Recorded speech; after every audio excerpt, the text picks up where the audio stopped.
Hey, welcome back to the Disney Plus Everyday Challenge, and today we have Barnyard Olympics. This is a classic 1932 animated short starring Mickey Mouse, of course, and Minnie Mouse appears in this. Pete appears in this. He looks a little different.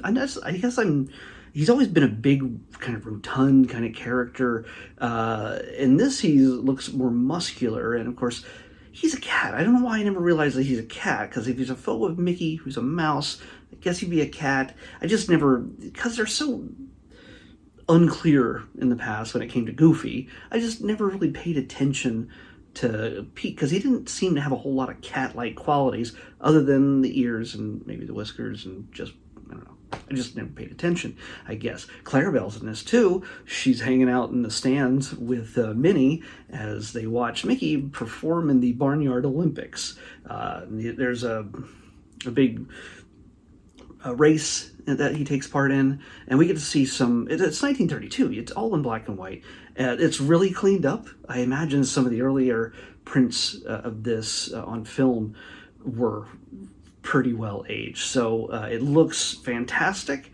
And it's, when you look at these kind of things, you have to realize that these are all just hand-drawn things. And this, honestly, is one of the more busier-looking cartoons, because it's supposed to be happening in a barnyard with lots of animals and other audience members and people competing. You see other animals competing in different things, and that all end up with silly results before we even get to Mickey.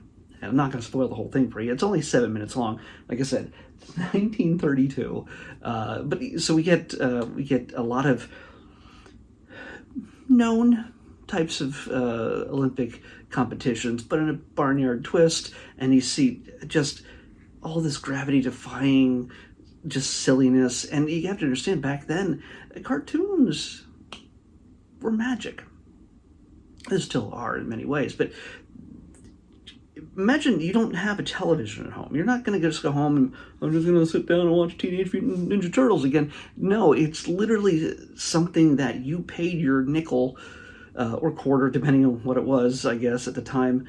You paid that money, and that's where you spent your Saturday afternoon, just with your friends, just taking in all these cartoons. Some of them would be played in front of larger feature cartoons, but sometimes it would be just a cartoon festival, and you just get out of the hot sun of the summertime and just go watch the Mickey Mouse cartoons. And from the people I've talked to in the past who've experienced these kind of things, it's magic. It's seeing something that is not. The motion pictures itself were astounding at the time. Not that they were anything new, but even in 1932, they've been around for a little bit. They had just started moving from silent to talkies, and not too many years before. And so hearing Walt Disney provide the voice of Mickey Mouse, Pinto Colvig as Pete, and Marceline Garner as Minnie Mouse, and it's just the classic voices. Seeing them perform, hearing them perform alongside this, there's a lot of stuff going on. Like I said, with different characters, different non-main characters, and some of it looked kind of rushed and very simple, but it's a lot of moving parts. So it's kind of fantastic that something like this exists. This is an example of just so much hard work, physical, hand-drawn frames, just layered and layered and layered to make a cartoon like this exist. It's not just one character here, another character there, conflict. It's a lot.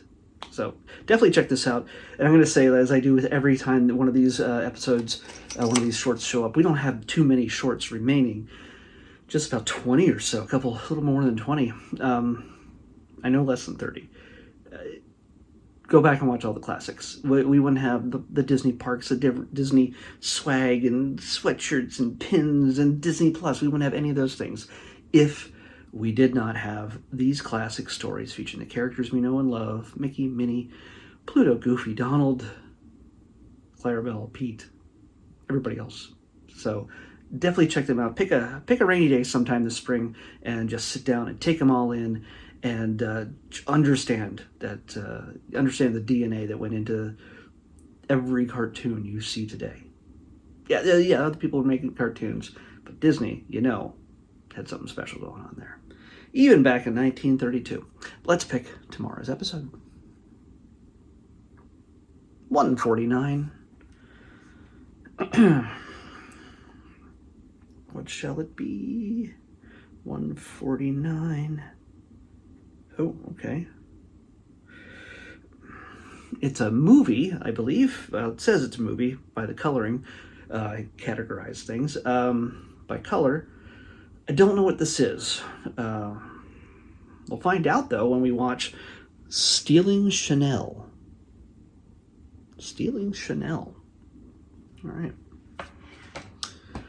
Stealing Chanel is what we're watching next on the Disney Plus Everyday Challenge. I'll see you back here tomorrow with that.